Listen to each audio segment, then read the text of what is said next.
கிறிஸ்துவுல மிகவும் பிரியமானவர்களே, 17/10/2020 உங்களை சந்திப்பதில் மகிழ்ச்சி அடைகிறேன். வாருங்கள், ஒரு நிமிடம் நாம் ஜெபிப்போம்.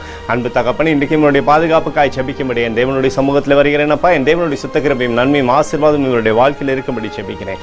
எல்லா தடைகளையுமே மாற்றுங்கப்பா. இன்றைக்கும் என் தேவனுடைய பரிசுத்த ரத்தத்தினாலே அப்பா இவரை நீர் மீட்டுக் கொள்ளும்படியாய் ஜெபிக்கிறேன். இயேசு கிறிஸ்து சிந்தின பரிசுத்த ரத்தத்தை இவர் மீதும் இவர் குடும்பத்தின் மீதும் இவர் செய்கிற சகல காரியத்தின் மீதும் பூசுகிறேன். ஆகவே என் தேவனுடைய மகிமையின் பிரசனம் இவரோடு இருந்து செயல்பட போவதற்காக நன்றி அப்பா. அப்பா இவரை எல்லா விதத்திலுமே நீர் உயர்த்தும்படியாய் ஜெபிக்கிறேன் தகப்பனே. உயர்த்துவீராக. ஆதியாகமம் 12:2 நீ ஆசீர்வாதமாய் இருப்பாய் என்று சொல்லி எழுதியிருக்கூடிய வார்த்தையின்படி அப்பா இவரை ஆசீர்வாதமாய் சகலத்திலுமே மாற்றும்படி ஜெபிக்கிறேன். தேவனுடைய வல்லமை இறங்கட்டும் இறங்கட்டும் in the mighty name of Jesus. அப்படி நாமும் தரிக்கப்பட்ட பிள்ளைகள் சகலத்திலுமே நன்மை காணட்டும். நீங்க பாதுகாத்துக் கொள்ளுங்க. என் தேவனுடைய கிருபையோடு அப்பா இவர் வாழும்படி நீர் செய்ய போவதற்காக நன்றி. இயேசுவின் நாமத்தில் ஒப்புக்கொடு ஜெபிக்கிறேன் நல்ல பிதாவே, ஆமேன்.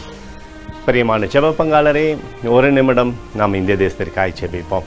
அன்பு தகப்பனே, 17/10/2020 இந்திய தேசத்திற்காய் ஜெபிக்கும்படியாய் நம்முடைய சமூகத்தில் வருகிறேனப்பா. இந்திய தேசத்தை நீர் ஆசீர்வதிக்கும்படியாய் ஜெபிக்கிறேன். ஆசீர்வதியும் ஆசீர்வதியும் ஆசீர்வதியும் இந்திய தேசத்தில் நன்மையான இவைகளை நீர் கட்டளையிடும்படி ஜெபிக்கிறேனப்பா. கொரோனா வியாதியிலிருந்து ஜனங்கள் விடுதலை அடையும்படியாக நீர் செய்யும்படி ஜெபிக்கிறேன். உடைய நன்மையான ஈவுகள் தேசத்தில் உண்டாகட்டும். எங்களுக்காக அடித்து நொறுக்கப்பட்டுக்கூடிய கிறிஸ்துவும் அவர் சிந்தனை வெளியேறப்பட்ட ரத்தத்தை வைத்து ஒப்புக் கொடுக்கிறேனப்பா. அத்தோடு இந்திய தேசத்தில் எழுப்புதலை தரும்படியாய் ஜெபிக்கிறேன். எழுப்புதலை தருவீராக, எழுப்புதலை தருவீராக. எழுப்பதில் எங்கள் கண்கள் பார்க்கும்படி நீர் ஆசீர்வதிக்கும்படி ஜெபிக்கிறேன். நேற்றும் இன்றும் என்று மாறாதவராகி இயேசுவின் நாமத்தில் புகழ் ஜெபிக்கிறேன் நல்ல பிதாவே, ஆமேன். பிரியமான ஜெப பங்காளரே, ஆண்டவர் நம்மளுடைய ஜெபத்தை கேட்டுக்கிறார். இந்த நாள் முழுவதும் கர்த்தராகிய இயேசு கிறிஸ்துவுக்குள் நீங்கள் வளரும்படி உங்களை வாழ்த்தி ஆசீர்வதிக்கிறேன். ஆமேன்.